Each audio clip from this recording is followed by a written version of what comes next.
Ako po ay isang tubong bukid noon, 40 years old. May 2 linggo na po akong inindang sakit na likod, sakit ng ulo na sobrang sakit. At sa bandang hapon ako po ay nilalamig, na sobrang lamig talaga. Nagtanong ako sa anak ko kung saan ba ako pwedeng magpagamot. Tumawag ko sa kanya. At ayun, inirekomenda niya sa akin si Sir Leo Salvati po.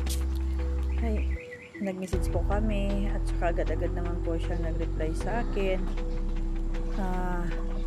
At tinawagan niya ako. Ayun, ginamot niya nga ako. Kaawa naman ng Diyos. Nakatulog po ako ng maayos at pagising ko sa umaga, wala na yung ininda kong sakit at wala na po yung sakit ng ulo ko. Magaan na yung pakiramdam ko. Salamat po sa Diyos. Natulungan niyo po ako na ipagalingin yung ininda kong sakit. Sana po marami pa kayong magamot at papagaling. God bless po, sir. Salamat po.